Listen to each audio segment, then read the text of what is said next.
Muito boa tarde a todos. Que efetivamente nós possamos aproveitar e nós temos a certeza que sim. E hoje nós vamos buscar orientações muito especiais para a nossa vida. Muitas vezes, principalmente nos momentos de dificuldade, de lutas, de provas, de enfrentamento dos nossos desafios evolutivos na encarnação, alguns de nós, eventualmente alguns até procuram tentar saber o que será que um espírito ou que os espíritos poderiam nos dizer, que palavra algum espírito poderia nos dar com relação àquela problemática que enfrentamos, né? Isso às vezes a gente encontra, quando na verdade todas as questões já estão colocadas. Se não fossem através da doutrina, que nos traz uma obra monumental através de perguntas e respostas, nós temos o maior de todos os espíritos, Jesus, que nos trouxe orientações tão precisas, tão específicas em alguns momentos, que nós podemos dizer com certeza que tudo o que nós precisamos saber ali está no Evangelho. E nas situações de luta, de dificuldade, onde não sabemos muito bem para onde ir, se nós buscarmos com fervor, com interesse, nós encontraremos também, evidentemente, nas palavras de Jesus, o caminho na nossa consciência, que retrata as leis de Deus que estão esculpidas em nós. Então hoje nós vamos buscar Jesus. E eu gostaria de dedicar essa palestra aos nossos irmãos, pais, que têm essa missão de encaminhar espíritos na presente encarnação, e aqueles que realizam a função de pais, encarnados ou não, aos espíritos amigos, que muitas vezes para nós também têm representado o papel de verdadeiros pais. Então, busquemos Jesus na tarde de hoje, busquemos compreender a beleza, a profundidade, a firmeza, mas ao mesmo tempo a doçura, a brandura de seus ensinamentos. Porque um dia nós compreenderemos a profundidade de tudo que ali está. Evidente, e traremos algumas coisas, uma parte apenas, certamente, a parte ou os trechos do Evangelho que por algum motivo, ao longo desta vida, mais nos tem tocado. Mas para que busquemos Jesus com um pouco mais de consistência, de consciência, daquilo que ele representa para nós, é preciso tentar compreender, através dos espíritos que têm a condição de nos dizer quem é Jesus, o papel que ele tem desempenhado ao longo do tempo na nossa evolução, na evolução do planeta Terra, na condução dos destinos da Terra. E certamente quem nos diz isso de uma forma muito profunda, muito especial, é o Espírito Emmanuel. Decorridos 2000 anos, respondendo à pergunta de muitos, inclusive a uma pergunta que certa feita lhe foi feita quando viveu ao tempo de Jesus: quem é este homem, Jesus? Públio Lentulus, àquela época, hoje Emmanuel, escreve, através de Francisco Cândido Xavier, o seguinte: diretor angélico do orbe, Jesus não foi um filósofo e nem poderá ser classificado entre os valores propriamente humanos, porque os nossos valores meramente humanos ainda são muito pequenos para aquilatar a grandeza de Jesus, tendo-se em conta os valores divinos de sua hierarquia espiritual na direção das coletividades terrícolas. Aqueles que quiserem, aqui fica um convite, conhecer mais profundamente, através das narrativas de Emmanuel, o trabalho de Jesus, poderão ler, se quiserem, a monumental obra A Caminho da Luz, onde Emmanuel nos coloca a grandeza, a beleza, a extensão do trabalho desse Espírito que aqui na Terra nós aprendemos a chamar Jesus, que talvez até tenha sob sua responsabilidade a direção de outras coletividades planetárias além da Terra, mas que, em se referindo ao planeta Terra, ele toma conta do planeta bem antes de existir vida na face do planeta. Jesus cuida dos destinos materiais da Terra desde que o planeta começa a se formar, desde o momento em que as temperaturas na face do planeta eram altíssimas e ele ainda não poderia abrigar a vida. Jesus vai trabalhando de forma muito interessante, compreendendo como compreende profundamente as leis que regem a matéria, as leis divinas, porque ele e o Pai são um, no sentido de uma aproximação muito profunda de Jesus com Deus, a ponto de conhecer-lhe profundamente os desígnios, as leis que regem o campo da vida material e o campo da vida moral.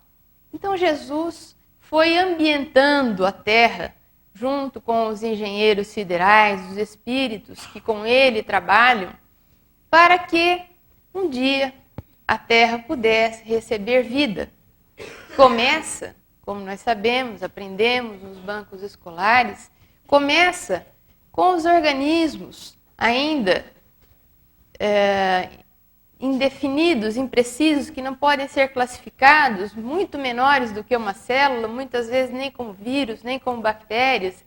E esses organismos vão ganhando complexidade e permitindo, como aprendemos com a doutrina espírita, a associação de princípios inteligentes que com eles, com esses corpinhos de poucas células, vão aprendendo a dominar a matéria. Até que um dia, num determinado tempo, ao longo dessa trajetória evolutiva, surge o homem, o princípio inteligente, estruturado com a aquisição da razão e na condição de homem na face da Terra, com um pensamento ainda, uma consciência, um pensamento ainda muito primitivo, mas já capaz de fazer as suas escolhas, capaz de decidir por si mesmo, embora as decisões do homem primitivo fossem ainda muito restritas à manutenção da vida fisiológica e muito poucas decisões de ordem moral, mas à medida em que a nossa consciência se expande, as nossas decisões vão se tornando mais complexas, mais delicadas, com implicações várias e consequências várias. E Jesus tem nos tutelado ao longo desse trabalho de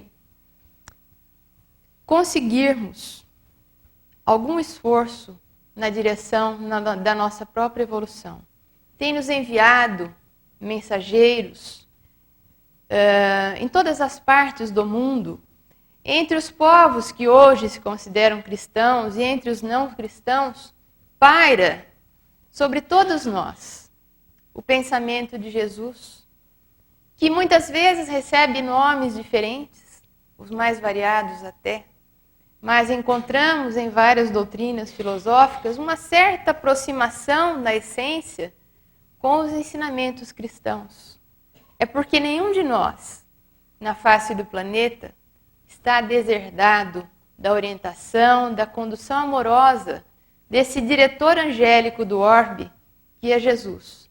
Independente dos nossos rótulos, independente de nós nos considerarmos cristãos ou não, de nos considerarmos até ateus ou não, independentemente disso, Jesus tem nos tutelado, tem nos auxiliado de forma espetacular ao longo de muitos e muitos bilhões de anos, nos enviando os seus mensageiros, os seus precursores, porque um dia ele veio até nós.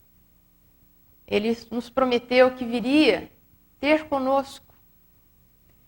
E um espírito, diretor angélico do orbe, que poderia e mandou todos os emissários, todos os mensageiros, todos os profetas que podem enviar até nós, um dia vem ele mesmo, encarna, nasce como um homem na terra, sem ter essa necessidade propriamente dizendo, mas por amor, para nos ensinar como se nasce, como se vive, como se morre e como se continua vivendo, né? Porque nós não morremos.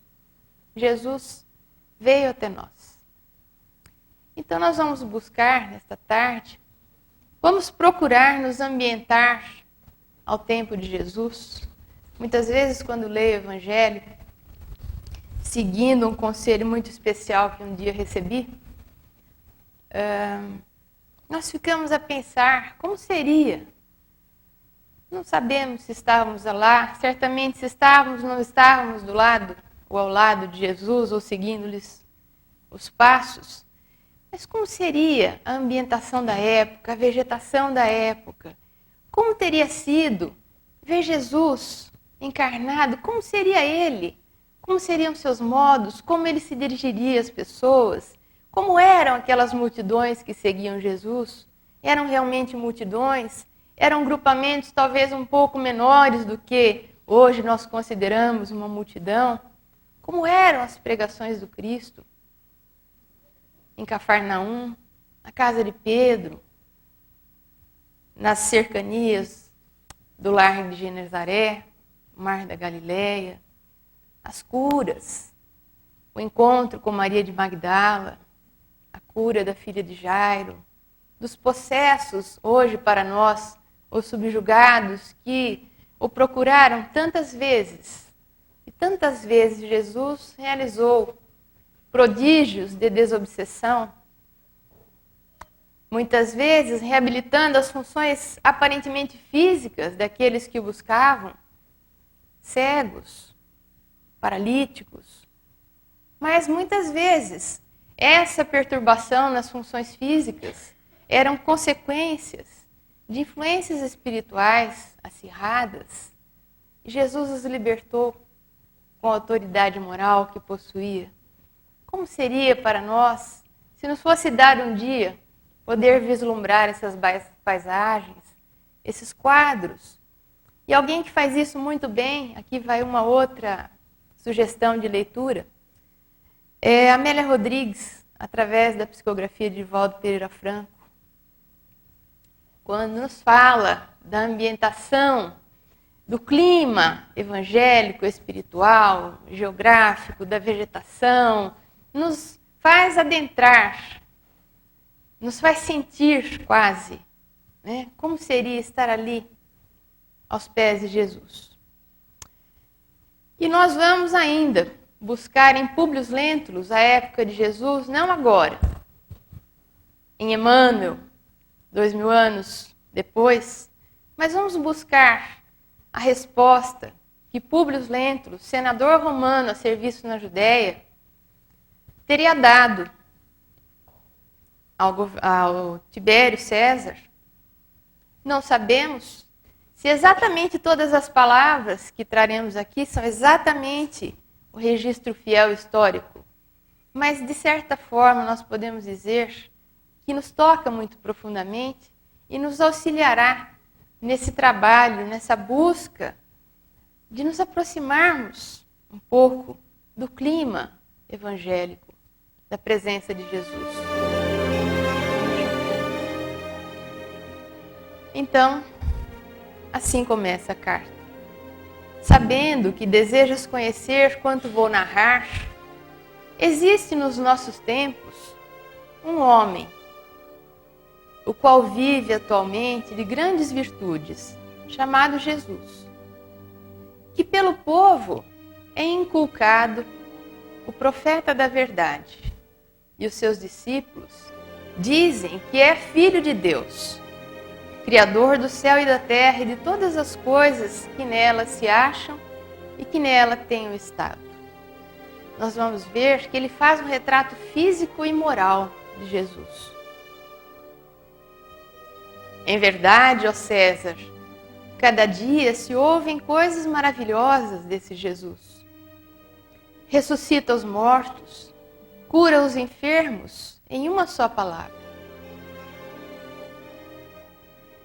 É um homem de justa estatura e é muito belo no aspecto. Há tanta majestade em seu rosto que aqueles que o veem são forçados a amá-lo ou temê-lo.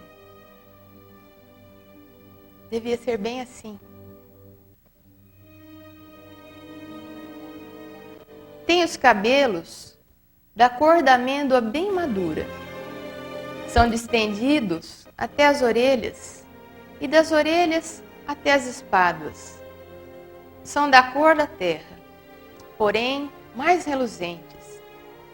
Tem no meio de sua fronte uma linha separando os cabelos, na forma em uso pelos nazarenos. Seu rosto é cheio, o aspecto é muito sereno. Nenhuma ruga ou mancha se vê em sua face de uma cor moderada. O nariz e a boca são irrepreensíveis. A barba é espessa, mas semelhante aos cabelos, não muito longa, separada pelo meio. Seu olhar é muito afetuoso e grave. Tem os olhos expressivos e claros. O que surpreende é que resplandecem no seu rosto como os raios do sol. Porém, ninguém pode olhar fixo o seu semblante, porque quando resplende, apavora, e quando ameniza, faz chorar. Faz-se amar e é alegre com gravidade. Disse que nunca ninguém o viu rir, mas antes chorar. Tem os braços e as mãos muito belos. Na palestra, contenta muito, mas o faz raramente. E quando dele se aproxima, verifica-se que é muito modesto na presença e na pessoa.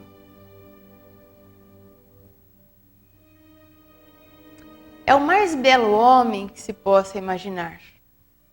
Muito semelhante à sua mãe, a qual é de uma rara beleza, não se tendo jamais visto por estas partes uma mulher tão bela. Porém, se tua majestade, ó César, deseja vê-lo, como no aviso passado escreveste, dai-me ordens, que não faltarei de mandá-lo o mais depressa possível. Das letras, faz-se admirar de toda a cidade de Jerusalém. Ele sabe todas as ciências e nunca estudou nada. Ele caminha descalço e sem coisa alguma na cabeça. Muitos se riem vendo-o assim, porém, em sua presença, falando com ele, tremem e admiram. Dizem que um tal homem nunca fora ouvido por estas partes.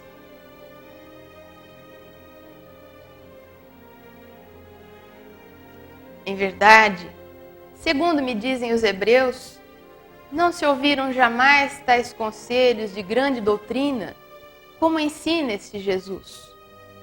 Muitos judeus o têm como divino e muitos me querelam, afirmando que é contra a lei de tua majestade. Eu sou grandemente molestado por esses malignos hebreus. Disse que este Jesus nunca fez mal a quem quer que seja, mas, ao contrário, aqueles que o conhecem e com ele têm praticado, afirmam ter dele recebido grandes benefícios e saúde. Porém, a tua obediência estou prontíssimo. Aquilo que tua majestade ordenar será cumprido.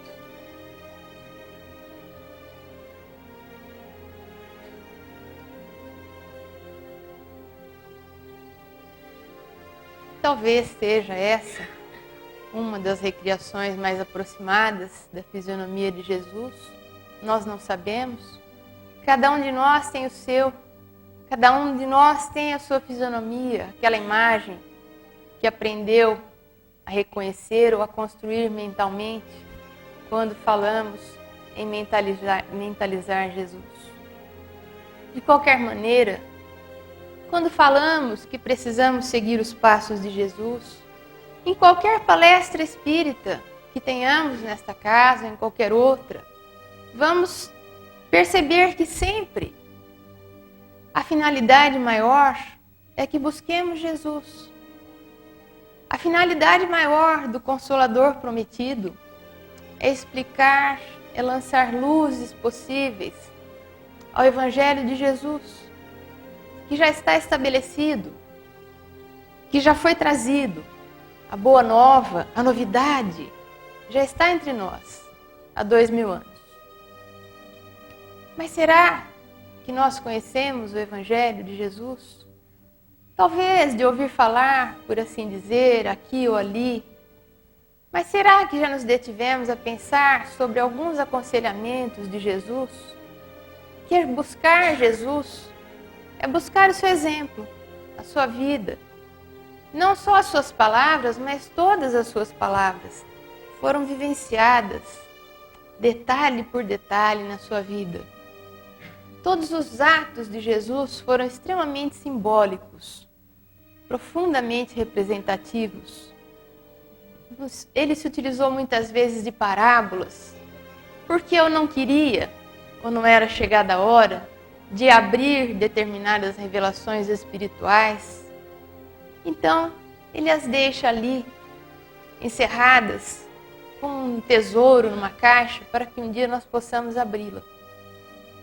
Outras vezes, as analogias, comparando o reino de Deus a um grande banquete, a uma festa, a coisas que para os homens representavam fartura, felicidade.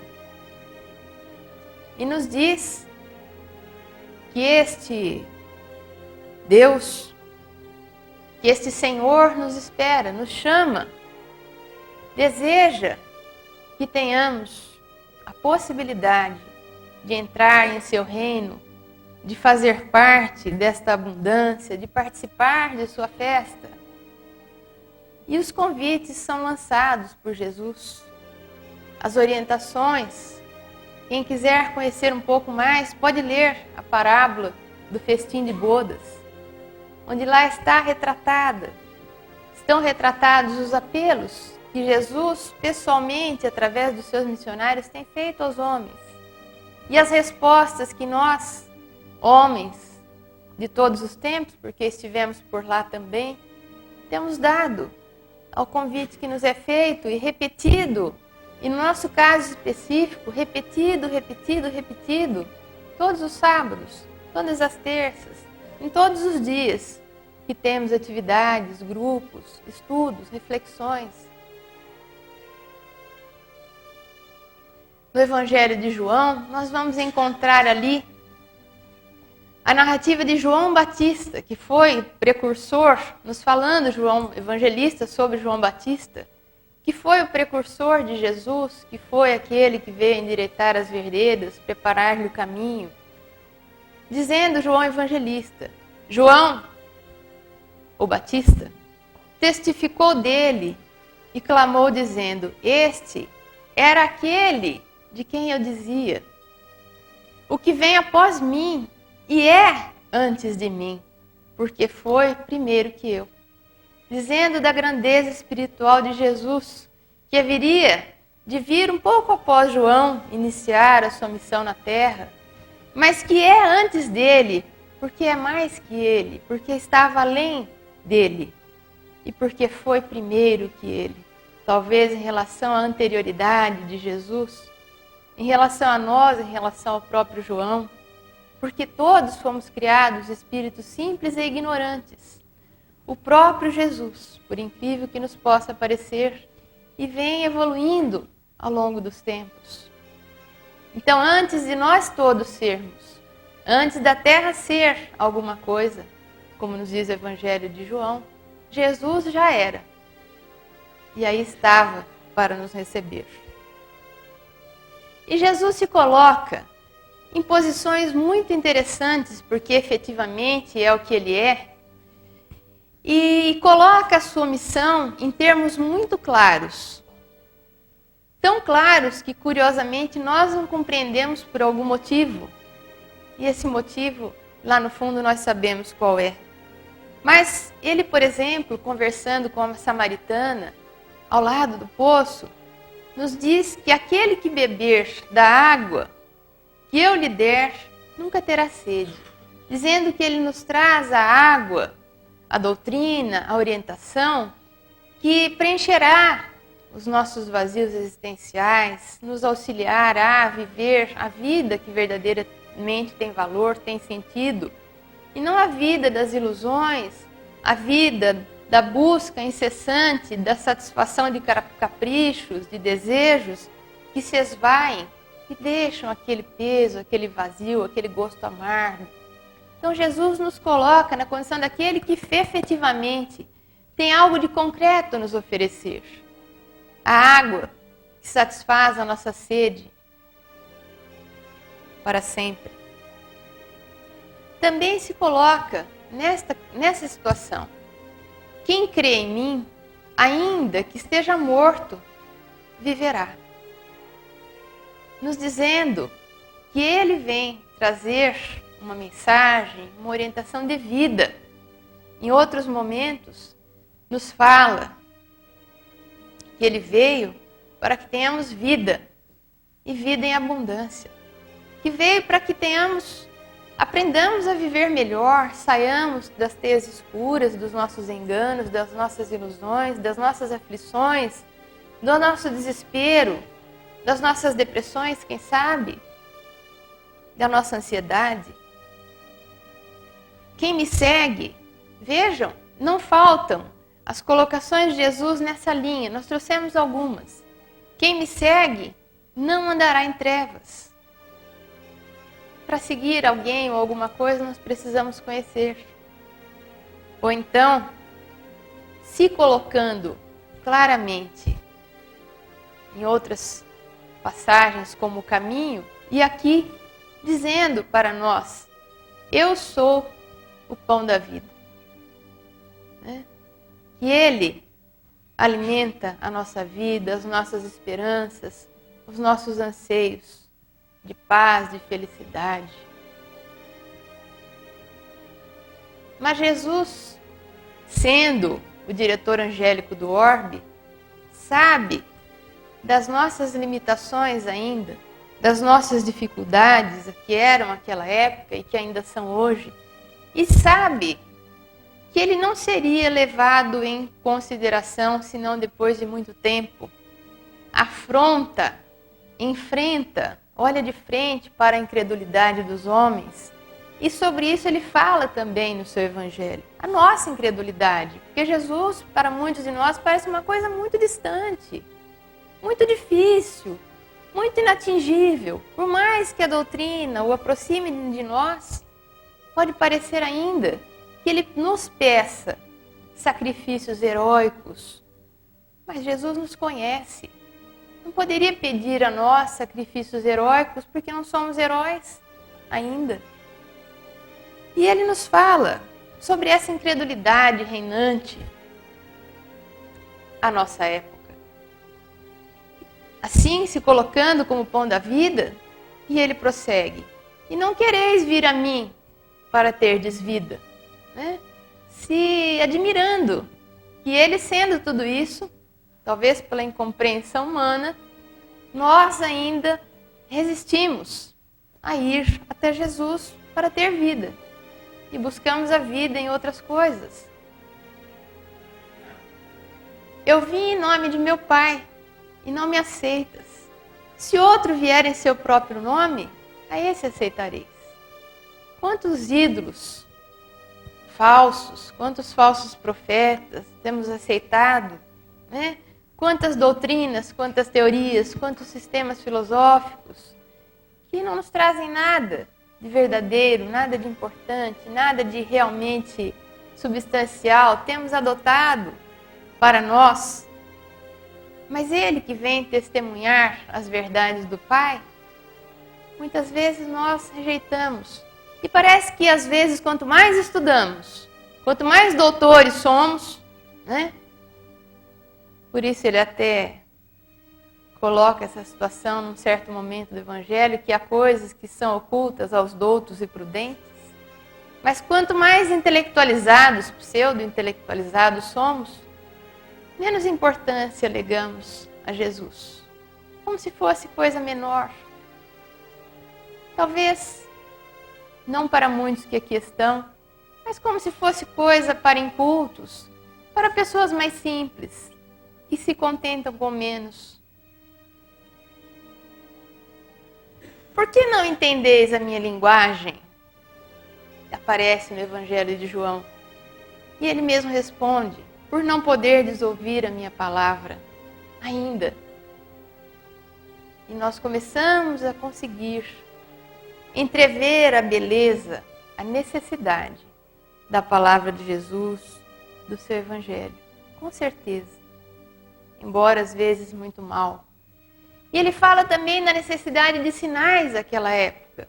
Sinais que às vezes ainda a gente pede para Deus, para Jesus, para os Espíritos, para que nós possamos crer, para que nós possamos ter a nossa fé, que é muito fraquinha, fortalecida. Imagine Jesus há 2000 anos, e ele também fala sobre isso. Vamos também buscar no Evangelho de João, quando Jesus diz: se não virdes sinais e milagres, não crereis. Então, ele assinala a sua passagem pela terra com os milagres memoráveis, que aparentemente podem parecer derrogações das leis divinas, mas que nós sabemos só poderia fazer milagres como ele fez aquele que conhecesse profundamente as leis da matéria, não para derrogá-las, mas para utilizá-las. Manipulação dos fluidos, que um espírito como Jesus conhece plenamente, que nós mal começamos a entrever e já nos maravilhamos. Ele nos deu sinais, porque sabe da nossa necessidade ao dizer: vinde a mim todos vós que estáis aflitos e sobrecarregados, que eu vos aliviarei. Tomai sobre vós o meu jugo e aprendei comigo, que sou brando e humilde de coração. E achareis repouso para as vossas almas, pois é suave o meu jugo e leve o meu fardo. E é muitas vezes nesses momentos em que nos sentimos aflitos e sobrecarregados que nós sentimos, talvez só aí às vezes, a beleza do Evangelho. E Jesus, quando quer consolar, consola como ninguém mais. Quando quer chamar a atenção, chama como ninguém mais. Ao afrontar a hipocrisia dos homens, do farisaísmo da sua época, mas que é transposto também para os nossos dias. E nos diz, por exemplo, que as mudanças, todas elas, começam em nós. Qualquer dia nós faremos uma palestra só sobre isso, utilizando trechos evangélicos, porque trouxemos alguns que pensamos, mas nos diz que o ponto de partida é o homem. É uma abordagem completamente centrada na pessoa, no eu mesmo. Portanto, de tudo o que vós quereis que os homens vos façam, fazei-o também vós, porque esta é a lei e os profetas. Então tudo parte de nós. Se nós queremos a paz, sejamos instrumentos, elementos de paz no meio em que vivemos. Se nós queremos ser compreendidos, comecemos a compreender na medida em que pudermos. E a compreensão virá como um mecanismo natural. Se nós queremos ser amados, amemos. E o amor tem tantas facetas. Não esperemos ser amados. A proposta de Jesus é diferente. As mudanças começam em nós. Se nós precisamos de perdão, porque temos errado tanto, comecemos a perdoar. É a proposta cristã. As mudanças começam em nós. As mudanças e as atitudes começam em nós, partem de nós.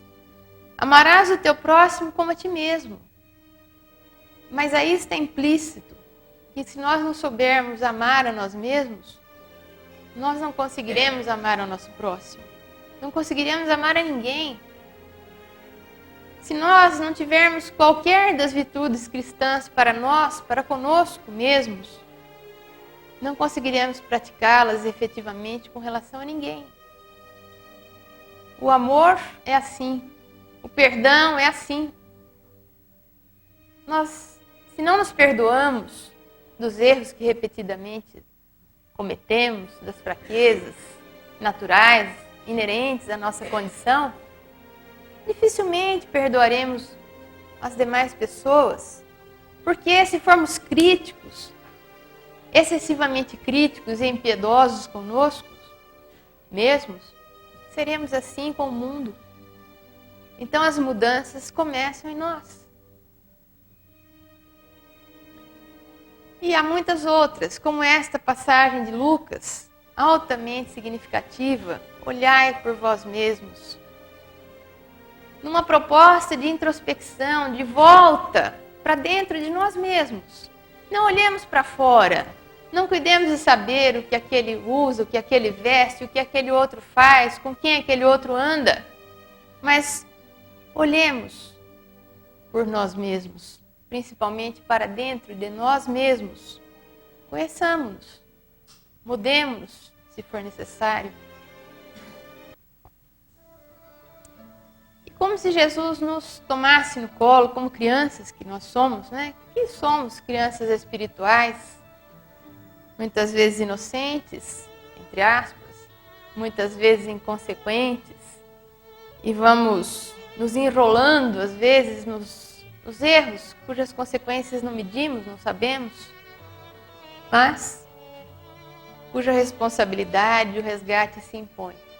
E nos fala, por exemplo, da indulgência. Que nós precisamos de indulgência, não para conosco, porque nós já vimos que as mudanças começam em nós e se transferem para o ambiente externo. Quando nos fala da indulgência, da tolerância para as imperfeições alheias, Jesus lança perguntas como esta. E por quê? Reparas tu no argueiro que está no olho do teu irmão e não vês a trave que está no teu olho? Não é? Por que a gente vive assim? E vivemos. Olhamos o que o outro tem de errado, o detalhe que talvez não esteja próximo à perfeição como a gente achava que deveria estar, né? O detalhe da vida dele, no trabalho dele, naquilo que ele faz. Colocamos defeitinhos, né? Nunca está bom, está sempre quase bom, porque às vezes nós os achamos melhores, o que o outro faz está mais ou menos, se fosse nós seria melhor. Mas nós não vemos a trave que há no nosso olho, as nossas incapacidades, as nossas dificuldades, os nossos erros. Às vezes medimos o erro do outro e o nosso tropeço é enorme. Então Jesus nos pergunta, Por que reparar no argueiro que está no olho do teu irmão e não ver a trave que vem dos seus olhos? Olhe para você mesmo. As mudanças começam em nós. Por essa mesma razão, não julgueis, para que não sejais julgados. Né? Não nos é dado julgar, não temos elementos para isso, não temos autoridade, não temos capacidade. E nós julgamos, nós reparamos, né, no argueiro que encobre o olho do outro, nós julgamos as atitudes alheias, classificamos, crucificamos, né, e maldizemos e catalogamos. Esse não serve. Quando todos nós temos luz e sombras, defeitos e acertos, imperfeições e conquistas, e precisamos tanto uns dos outros, aquilo que nós não podemos fazer, o outro pode, e vice-versa. Mas nós somos duros ainda. Aí o convite de Jesus. Ainda sobre a indulgência, quando ele apanha a mulher em adultério, ele está para ser apedrejada. E ele lança um desafio à multidão, não sabemos o tamanho desta multidão, mas aquele dentre vós que estiver sem pecado, atire a primeira pedra. E depois se volta para a mulher, dizendo: mulher, onde estão os que te acusaram? Ninguém te condenou? E ela responde: não, Senhor. E Jesus lhe diz: também eu não te condenarei. Vai-te e não peques mais. Como quem diz: olhe por você mesma, olhe para dentro de você, retifique o que você acha que precisa e busque viver de outra forma. Não porque é pecado, mas porque você viverá melhor, retificando os próprios passos. Nos ensina a humildade, desde o começo, né? Quando vem ao mundo uma manjedoura, porque todos os atos da vida de Jesus são extremamente significativos. Como este, de lavar os pés dos discípulos. E nos deixa a bem-aventurança, bem-aventurados os pobres de espírito, porque deles é o reino dos céus, deles é a paz, deles é a serenidade, deles é a felicidade, deles é a consciência tranquila, e não do orgulhoso, do egoísta, daquele que faz tudo para atender ao seu próprio orgulho. Jesus, o espírito mais elevado que temos notícias, era de uma humildade profunda. E o que vale o nosso orgulho? Onde ele nos leva? O que ele faz por nós? Escuridão, trevas, divisões, separações. É o nosso orgulho falando mais alto, às vezes vinculado ao nosso egoísmo. E onde vamos dar?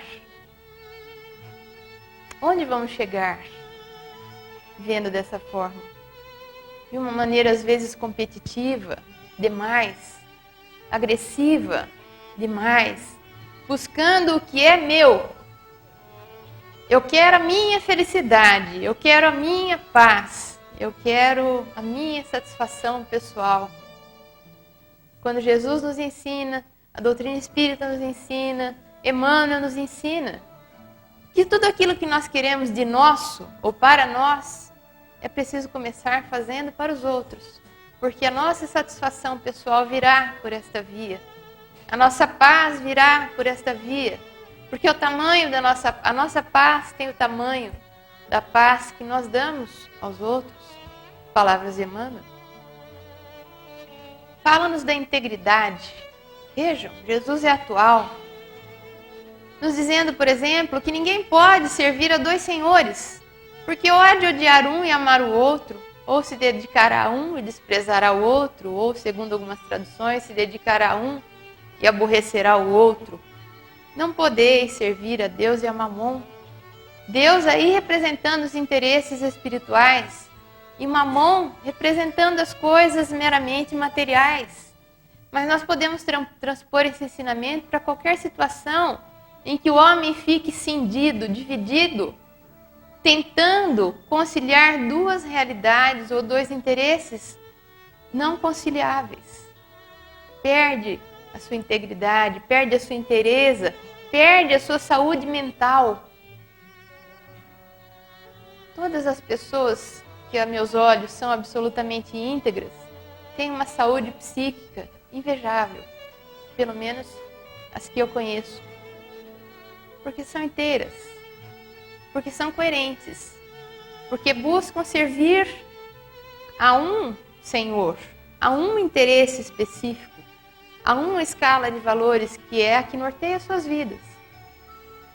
Não dá, né, como popularmente nós dizemos, para viver com o pé,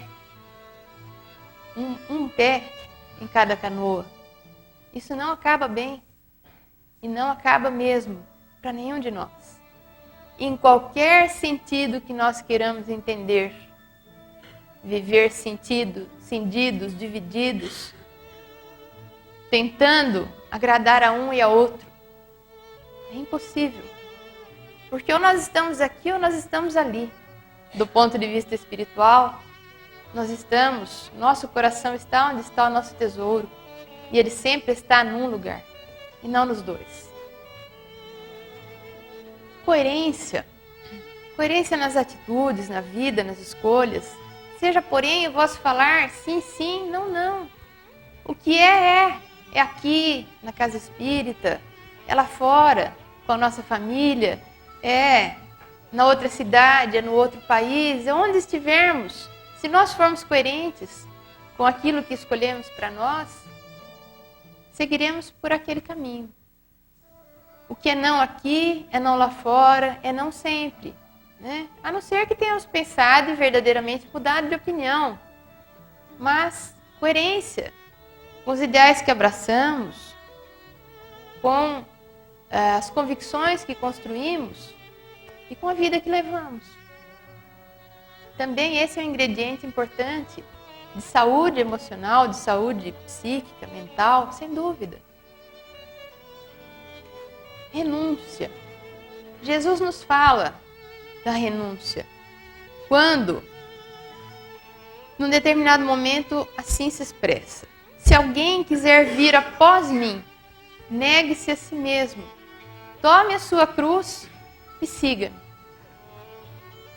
Negue-se a si mesmo, porque às vezes, para seguir o Evangelho, quase sempre, para seguir um ideal, para seguir aquela coerência que nós pretendemos ter, nós precisamos renunciar a algumas coisas. Porque aquele que renuncia nada, que não renuncia nada, fatalmente ele está tentando servir a dois senhores e não serve a nenhum. E não sabe para onde vai. Então, é necessário a renúncia para viver. Não se gosta muito dessa palavra, renúncia, uma coisa pesada, né? Mas não se vive bem sem renúncia. Não se constrói nada sem renúncia. Tentem construir uma família, um relacionamento sem renúncia. Duvido que consiga. Se alguém quiser vir após mim, negue-se a si mesmo, seu ponto de vista, suas opiniões pessoais, aqueles seus caprichos que não levam a nada. Tome a sua cruz, assuma a responsabilidade que lhe cabe, cumpra os seus deveres e já estará seguindo Jesus. Fala-nos da porta estreita, do caminho reto, né? Que o caminho é um só, mas nem todos encontram.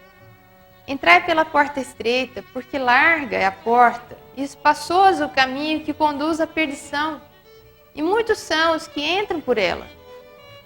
E porque estreita é a porta e apertado o caminho que leva à vida, e poucos há que a encontrem. Jesus fala muito de vida, né? De vida em abundância, da verdadeira vida, que é a vida voltada para os interesses espirituais. E aqui também nos fala de renúncia. Porque a porta estreita, né, é aquela porta que requer jejum de algumas coisas para que a gente consiga adentrar por ela. Jejum a algumas coisas materiais, alguns prazeres inclusive, né? Às vezes determinadas coisas seriam tão boas, tão gostosas, né? Ah, pena que a gente não pode. E não pode mesmo. Qual é o problema? Né? Qual é o Senhor a quem estamos tentando servir? Não será tão sacrificado assim se nós tivermos a resposta. Mas se nós não tivermos, não soubermos a quem queremos seguir, caminhar pelo caminho reto, adentrar a porta estreita, renunciar a determinadas coisas, vai ser muito triste para nós. E a gente vai vivendo, né? Adiando a paz, por exemplo. A paz que Jesus nos traz, a paz que Ele nos lega, é bem diferente da paz como nós a queremos ou achamos que ela seja. Ah, me deixa em paz, né? Eu quero ficar em paz. Nós achamos que a paz é a paz da inércia. É a paz do não fazer nada ou não ter que nos aborrecermos com coisas que nós não queremos agora. Porque o mundo, às vezes, nos aborrece. As pessoas são aquelas que tiram a nossa paz. Mas a paz de Jesus não é assim. Vejam, deixo-vos a paz, a minha paz vos dou, não vou lá dou como o mundo a dá. Não se turbe o vosso coração, nem se atemorize. Essa figura representa bem a paz de Jesus no meio da tormenta. A paz da consciência tranquila, do dever realizado, daquele que sabe para onde caminha, daquele que confia em Deus, daquele que tem as suas convicções firmes e que por mais que o mundo esteja pegando fogo, a sociedade complicada, as coisas se complicando, parece que tudo ruindo ao nosso redor, nós podemos conservar a nossa paz se nós estivermos trabalhando por construí-la, mesmo em meio à tormenta. Foi o que Jesus fez durante toda a sua vida e continua fazendo para que nós tenhamos um pouco de alento, de auxílio. É necessário espíritos equilibrados velando por nós, todos eles unidos a Jesus, tendo construído a sua paz interior, que às vezes eles até nos transmitem pela presença, pela proximidade, mas é deles, não é nossa ainda. Fala-nos do perdão, né? Não vos digo que perdoeis até 7 vezes, mas 70 vezes 7 vezes. Nós já sabemos essas coisas, mas nós não perdoamos nada. Nós não perdoamos aquela pessoa que liga o rádio alto de manhã, naquele programa que a gente não gosta e a gente fica aborrecido, estraga o dia, mas é para perdoar, né? Porque às vezes ele não está percebendo quanto ele nos aborreceu, se soubesse talvez não faria. E também isso é tão pequeno que no fim a gente dá risada e segue o dia, fala, essa é aquela pessoa, né? Esse é o fulano, o meu companheiro de jornada. Que bom que ele está do meu lado. Porque talvez sem ele eu não soubesse viver. O rádio não é nada.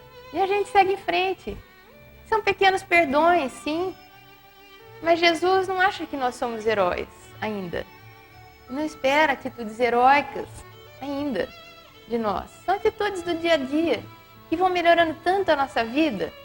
Mas a gente não perdoa nada, a gente não finge. Às vezes a gente tem que fingir que não escuta alguma coisa, né? E a gente não gosta de fazer isso, porque a gente não gosta de contornar os obstáculos ainda, não aprendeu, não experimentou, eu acho, para ver que é bom, para ver que ajuda e que a vida fica tão melhor. Mas a gente dá murro em ponta de faca, todos os dias. Pacifica sempre. E às vezes a gente atormenta sempre, né? Sempre naquele pontinho.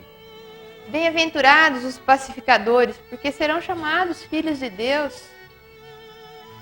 Então, tentemos pacificar, levar a harmonia, a tranquilidade, em situações que começam ali de uma coisa pequena.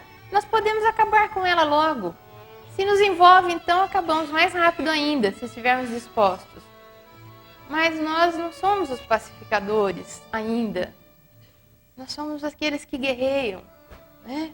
Aqueles que se digladiam com os demais, que duelam todos os dias, né?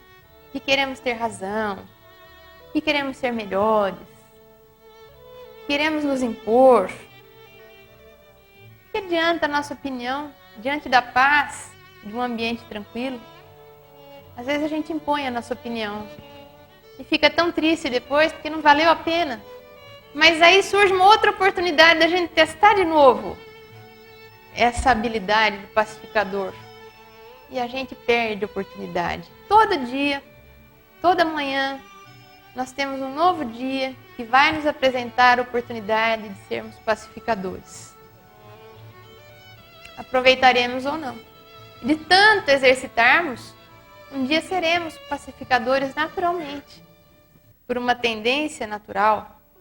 Jesus nos fala da reconciliação muitas e muitas vezes no Evangelho.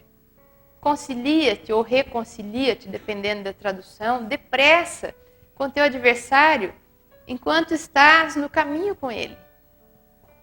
E isso nós sabemos o quanto é verdade, nós que estamos muito próximos da realidade espiritual, nas reuniões mediúnicas, nos tratamentos para desobsessão, né? Enquanto possa desfazer um mal-entendido, resolver um problema, uma pendência que você tem e que às vezes foi criada por você, às vezes não.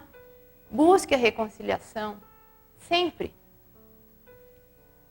Em outro momento, agora, narrado por Marcos: se, portanto, quando fordes depor vossa oferenda no altar, vos lembrardes de que o vosso irmão tem qualquer coisa contra vós, deixai vossa dádiva junto ao altar e ide antes reconciliar-vos com o vosso irmão.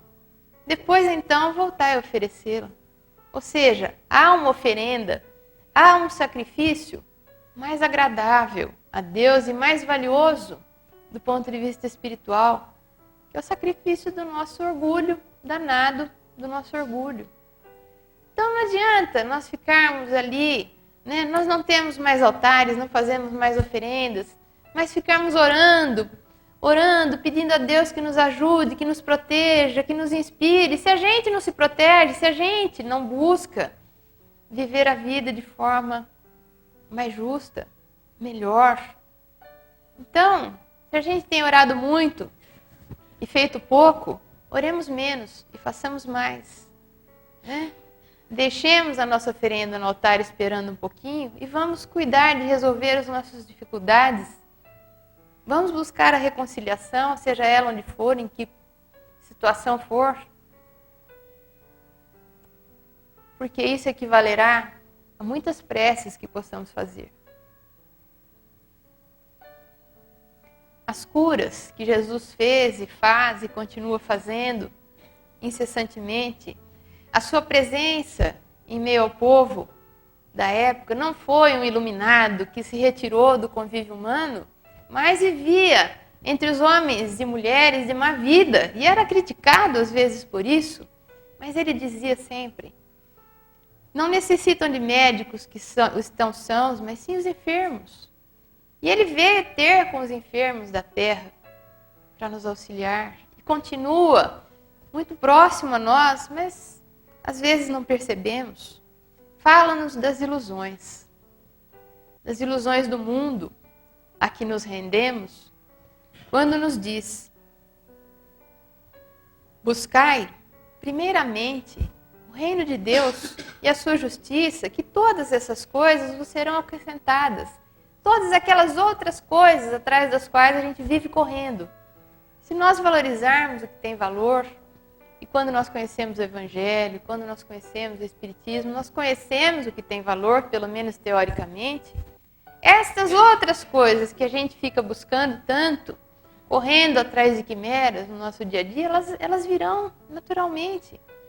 Assim, pois, não andem inquietos pelo dia de amanhã, porquanto amanhã cuidará de si. As orientações de Jesus elas têm um efeito ansiolítico também, né? Nós vivemos desesperados, correndo atrás de coisas, às vezes só materiais, sem ter tempo para o que é essencial, sem ter tempo para sentar e conversar com alguém que é da nossa família, sem usufruir um pouco do contato dele, dela. Nós não sabemos por quanto tempo estaremos com ele a caminho. Vamos aproveitar, porque o resto é ilusão, o resto fica, o resto passa. Nós às vezes vemos os espíritos amargurados ainda, porque foram traídos em interesses até materiais. E aquele que o traiu não ficou com aquele recurso, ele também não ficou, se transferiu de mãos, tudo vai, tudo passa, tudo se transforma. E às vezes nós ficamos só com a parte amarga daquela conquista, que vai passar, mas nos deixará com a responsabilidade, às vezes, de ter transgredido algumas coisas, algumas leis da nossa consciência. Quando fazemos algumas coisas que nos colocam em conflitos, estamos transgredindo alguma coisa em nós. Vale a pena? E não andemos tão inquietos assim, tão desesperados, tão preocupados em ajuntar tesouros aqui, porque eles também vão ficar. Mas ajuntemos tesouros lá, no céu, que é uma força de expressão para dizer, nos dediquemos àquilo que importa. No mundo nós teremos tribulações, nos diz Jesus, ele sabe disso. Mas tem de bom ânimo, eu venci o mundo. Ele veio e viveu como um homem, enfrentou as dificuldades de homem para mostrar para nós que é possível.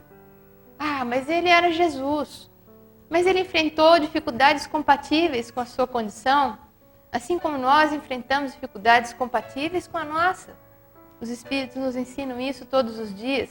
Lemos o Evangelho segundo o Espiritismo e lá está, na mensagem de São Luís. Tenhamos bom ânimo. Nós também venceremos as provas encarnatórias. Nos apresenta Deus como Pai. Não é um Deus impiedoso, não é um Deus que castiga. Esse Deus que tem sido falsamente apresentado para nós pelas religiões várias, um Deus que nos pune, um Deus que se aferra ao pecado dos homens, quando não existem pecados. Mas é um Deus Pai, é um Deus misericordioso, que nos dá novas oportunidades, que nos permite reencarnar com as mesmas pessoas com quem já temos reencarnado, para fazer de novo aquelas experiências e tentar acertar dessa vez. É um Deus Pai que não humilha o filho, tão belamente colocado na parábola do filho pródigo, né? E levantando-se, foi para seu pai. E quando ainda estava longe, o pai chegou a vê-lo, moveu-se de íntima compaixão e, correndo, lançou-se-lhe ao pescoço e o beijou. Esse é Deus de Jesus, o Deus dos cristãos. Não é um Deus para ser temido, não é um Deus que pune, não é um Senhor de exércitos, é um Pai amoroso. E se os pais da terra, quando seus filhos pedem um copo de água, um pedaço de pão, eles não dão um pedaço de pedra, o que esperar de Deus? Diante da justiça, se a vossa justiça não exceder a justiça dos escribas e fariseus, de modo nenhum entrareis no reino dos céus. Ou seja, se nós somos cristãos, não dá para ser como todo mundo. Usar a escala de valores que todo mundo usa e achar que isso é justo. Ou a nossa justiça tem que ir além, tem que incluir o desinteresse pessoal. Porque toda vez que entra o interesse pessoal numa situação em que envolve outras pessoas, nós estamos sendo injustos, porque geralmente o nosso interesse não é compatível com os outros. E se nós optamos pelo nosso interesse, nós escorregamos no quesito justiça. Então, a nossa justiça teria que ser, o nosso senso de justiça, mais refinado do que ele é. Fazer aos outros o que nós queríamos para nós. Uma árvore boa não pode dar maus frutos. Conhecereis a árvore pelos frutos. Permanecei em mim e eu permanecerei em vós. Como não pode o ramo produzir fruto de si mesmo, se não permanecer na videira, assim nem vós o podeis dar, se não permanecerdes em mim. Jesus se colocando novamente como a condição, como parâmetro das nossas vidas, como alimento das nossas almas. Sem o que nós não saberíamos viver corretamente. O maior mandamento: amareis o Senhor vosso Deus de todo o vosso coração, de toda a vossa alma, de todo o vosso espírito. Eis aí o maior e o primeiro mandamento. E eis o segundo, que é semelhante a este: amareis o vosso próximo como a vós mesmos. Toda a lei e os profetas estão contidos nesses dois mandamentos. Esta orientação resume o Evangelho.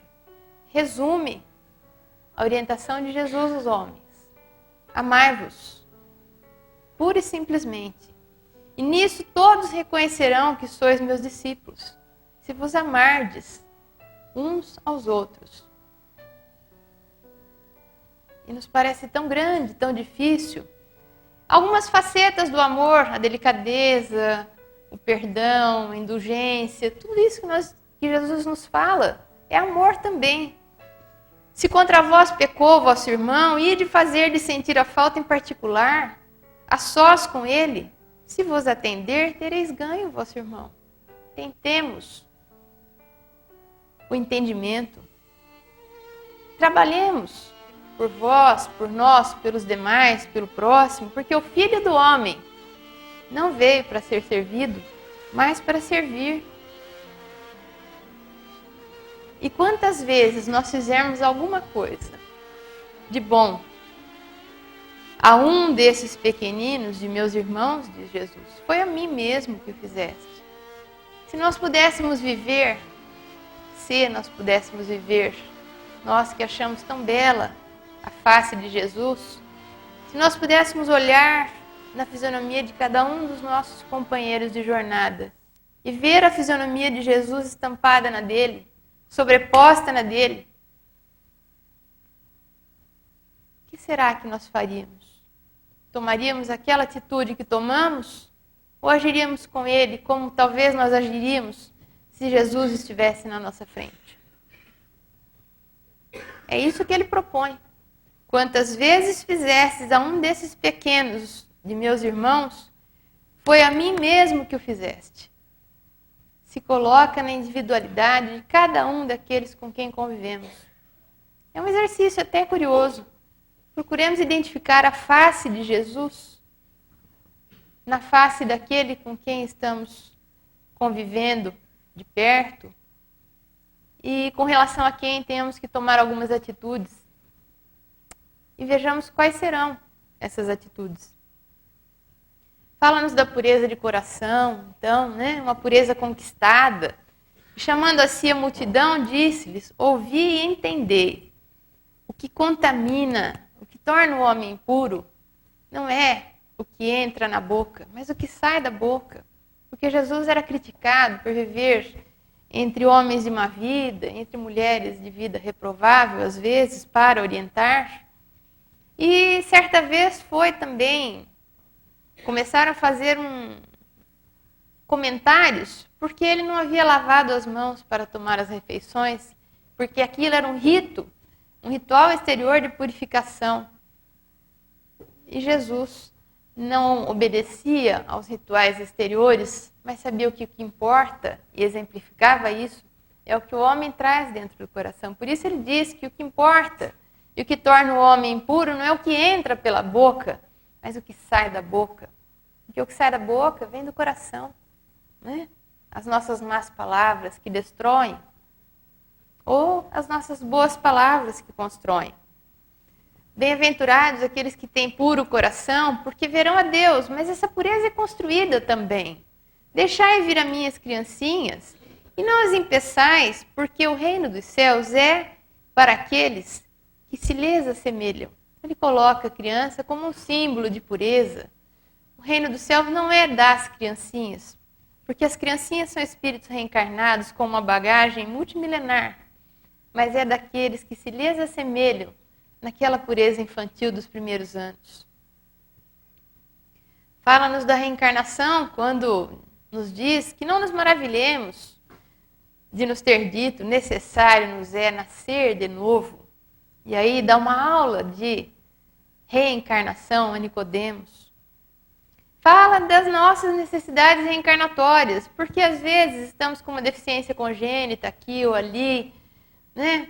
Será castigo divino? É uma necessidade reencarnatória? E se teu olho te escandalizar, arranca-o e atira-o para longe de ti. Melhor te é entrar na vida de encarnado, né? Com um só olho, do que tendo 2 olhos, ser deslançados no fogo do inferno. Portanto, se a tua mão ou o teu pé te escandalizar, corta-o e atira-o para longe de ti, simbolicamente, é lógico. Melhor te é entrar na vida, coxo ou aleijado, do que tendo 2 mãos ou 2 pés, ser deslançado no fogo do inferno. Também uma outra figura de linguagem de Jesus. Bem-aventurados os que são misericordiosos, porque obterão misericórdia. E porque nós precisamos tanto de misericórdia. Nem só de pão vive o homem. Atrás do que nós temos corrido? Nem só de pão, no sentido nem só da matéria. E busquemos a parte que mais nos interessa.